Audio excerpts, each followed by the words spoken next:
नमस्कार दोस्तों, 2 minute finance में आपका स्वागत है।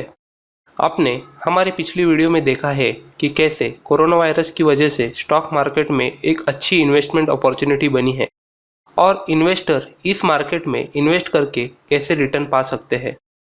उस वीडियो में हमने समझा था कि हमें करंट मार्केट में क्यों इन्वेस्ट करना चाहिए। आज की वीडियो में हम देखेंगे कि हमें कैसे इन्वेस्ट करना चाहिए। हम देखेंगे कि हर तरह के इन्वेस्टर को इन्वेस्ट करने के लिए क्या स्ट्रेटजी फॉलो करनी चाहिए।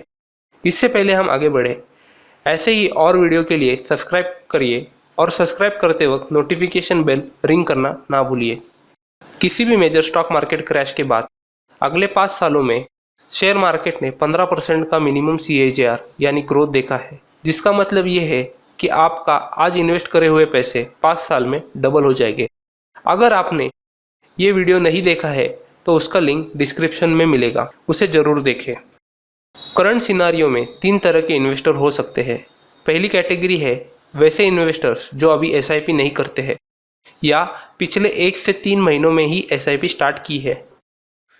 दूसरी कैटेगरी वो है जिनमें इन्वेस्टर पिछले 2 से 4 साल से SIP के थ्रू इन्वेस्टमेंट कर रहे हैं।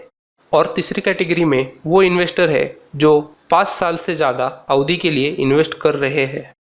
हम हर कैटेगरी के इन्वेस्टर के लिए देखेंगे कि क्या होनी चाहिए आपकी SIP स्ट्रैटेजी इस कोरोना वायरस इम्पैक्टेड इकोनॉमी और शेयर मार्केट में। इससे पहले हम आगे बढ़े, आइए एक बार हम 2 top performing large cap mutual fund के पिछले कुछ सालों का रिटर्न और ग्रोथ ट्रैजेक्टरी देख लेते हैं। जो 2 म्यूचुअल फंड हमने लिए हैं वो है एक्सिस ब्लू चिप फंड और मिरिया एसेट लार्ज कैप फंड। हम अगर एक्सिस ब्लू चिप की अप्रैल 2020 की NAV देखें तो आप देखेंगे कि उसकी वैल्यू करीब 2017-18 के लेवल की है। 24 अप्रैल 2020 की NAV है 26.85 और ये NAV लेवल जून 2018 में थी। अप्रैल 2020 का मिनिमम NAV अप्रॉक्स 24 के पास है, जो लेवल म्यूचुअल फंड ने अक्टूबर 2017 में देखी थी। तो अगर आप आज म्यूचुअल फंड में इन्वेस्ट करते हैं तो आप 2017-18 के कॉस्ट लेवल पे इन्वेस्ट करेंगे, जो एक बहुत अच्छी अपॉर्चुनिटी है। यहाँ ये भी नोट करना जरूरी है कि ये म्यूचुअल फंड ने अपनी पीक NAV वैल्यू जो उसने फरवरी 2020 में अचीव करी थी उससे 20% से ज़्यादा ड्रॉप हो चुका है। ऐसा ही सिनारियो मिरिया एसेट लार्ज कैप फंड के साथ भी है। इस फंड की अप्रैल 2020 की NAV की रेंज देखें तो आप देखेंगे कि उसकी वैल्यू करीब जनवरी से जून 2017 के लेवल की है। 24 अप्रैल 2020 की NAV है 41.72 और ये NAV लेवल मई 2017 में थी। अप्रैल 2020 का मिनिमम NAV अप्रॉक्स 36 to 37 के पास है, जो म्यूचुअल फंड ने जनवरी 2017 में देखा था। अब हम वापस आते हैं अपने 3 इन्वेस्टर की ओर। एक एक करके समझते हैं कि क्या होनी चाहिए इन इन्वेस्टर की म्यूचुअल फंड इन्वेस्टमेंट स्ट्रेटजी। इन सभी इन्वेस्टमेंट स्ट्रेटजी में हम 2 इन्वेस्टमेंट मोड की बात करेंगे, सिस्टमैटिक इन्वेस्टमेंट प्लान यानी SIP और lump sum investments. Systematic investment plan, जिसे हम SIP बोलते हैं, आप मंथली एक फिक्स्ड अमाउंट इन्वेस्ट करते हैं सेम म्यूचुअल फंड में सेम डेट को, जैसे कि 2000 हर महीने 5 तारीख को। लमसम इन्वेस्टमेंट में आप किसी अमाउंट का वन टाइम इन्वेस्टमेंट करते हैं।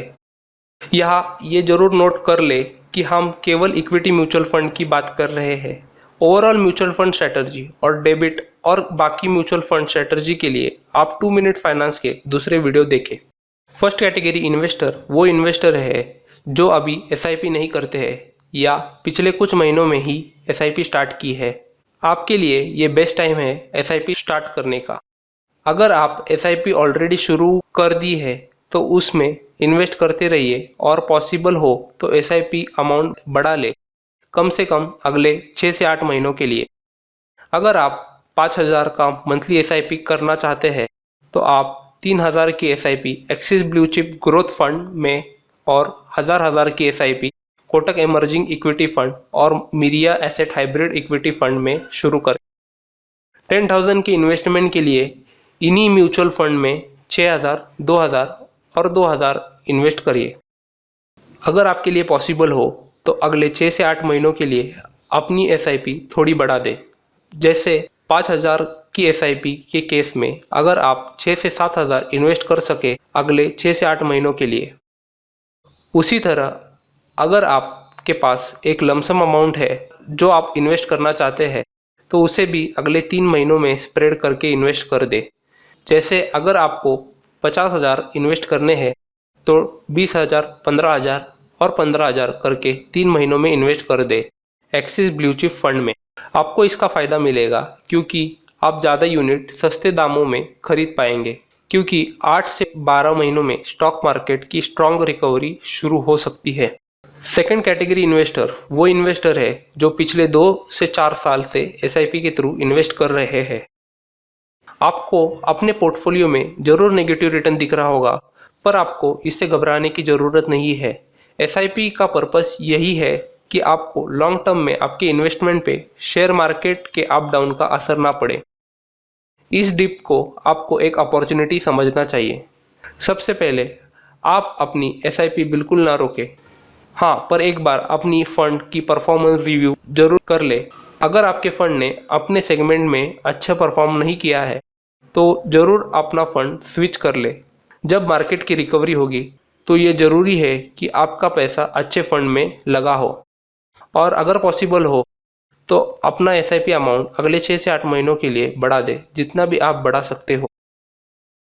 कोई लमसम अमाउंट है जो आप इन्वेस्ट कर सकते हैं तो उसे अगले 3 से 4 महीनों के स्प्रेड में इन्वेस्ट कर दे।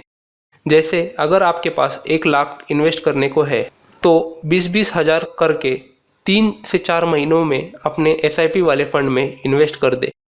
पर ये इन्वेस्टमेंट अपने फंड की परफॉर्मेंस रिव्यू और अगर ज़रूरत लगे तो स्विच करने के बाद ही करें।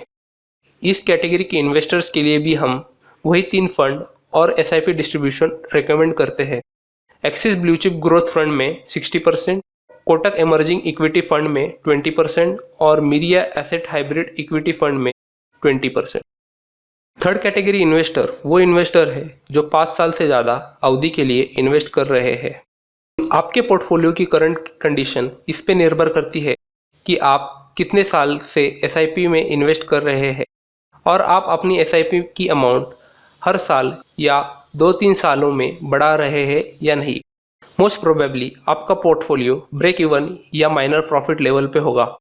अगर आप कई सालों से जैसे 1 से 12 साल से और अच्छे फंड में इन्वेस्ट कर रहे हैं तो आपके प्रॉफिट लेवल मार्केट क्रैश के बाद भी अच्छे हो सकते हैं, मगर उतने नहीं जितने जनवरी-फरवरी 2020 में रहे होंगे।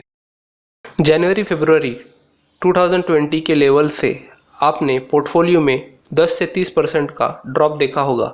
तो ऐसे में इन्वेस्टर्स को क्या करना चाहिए? इस कंडीशन में भी सबसे इम्पोर्टेंट है कि आप अपनी एसआईपी बिल्कुल ना रोकें। एक बार अपने फंड की परफॉर्मेंस रिव्यू जरूर कर ले, और अगर आपके फंड्स ने अपने सेगमेंट में अच्छा परफॉर्म नहीं किया है तो ज़रूर अपने फंड को स्विच कर ले। उसके बाद ये देखें कि आपने पिछले सालों में अपनी एसआईपी अमाउंट बढ़ाया है या नहीं। अगर बढ़ाया भी है और उसे और बढ़ाने की पॉसिबिलिटी है तो एटलीस्ट अगले 6 से 8 महीनों के लिए उसे ज़रूर बढ़ा दे। अगर आपका डेबिट म्यूचुअल फंड में भी इन्वेस्टमेंट है तो इस लेवल पे आपको अपनी रिस्क पोर्टफोलियो के अनुसार कुछ पैसे डेबिट फंड से निकाल के इक्विटी फंड में डाल सकते हैं, या तो आप सिस्टमेटिक प्लान के थ्रू या स्कैटर्ड यानी मंथली लमसम इन्वेस्टमेंट के रूप में भी इन्वेस्ट कर सकते हैं। जब मार्केट की रिकवरी होगी तो ये ज़रूरी है कि आपका ज़्यादा से ज़्यादा पैसा इन्वेस्टेड रहे और अच्छे से अच्छे फंड में लगा हो। यहाँ हमने आपको कुछ टॉप परफॉर्मिंग इक्विटी फंड्स के ऑप्शंस दिखाए हैं जिसमें आप अपनी एसआईपी शुरू या स्विच कर सकते हैं। फाइनेंशियल प्लानिंग करने, एसआईपी को समझने, म्यूचुअल फंड सिलेक्शन के लिए हमारे चैनल 2 मिनट फाइनेंस की और वीडियोस देखें और मैक्सिमाइज करें अपनी इन्वेस्टमेंट वैल्यू और रिटर्न को। सभी इन्वेस्टर्स ये याद रखें कि ये बहुत अच्छी अपॉर्चुनिटी है स्टॉक मार्केट या शेयर मार्केट में इन्वेस्ट करने की, और हमें इसे मिस नहीं करना चाहिए। अपने सवाल कमेंट सेक्शन में डालें और वीडियो पसंद आई हो तो ज़रूर लाइक करें और शेयर करें। ऐसे ही और वीडियो के लिए सब्सक्राइब करिए हमारे चैनल 2 मिनट फाइनेंस को, और सब्सक्राइब करते वक्त नोटिफिकेशन बेल रिंग करना ना भूलें। वीडियो देखने के लिए धन्यवाद। Thank you.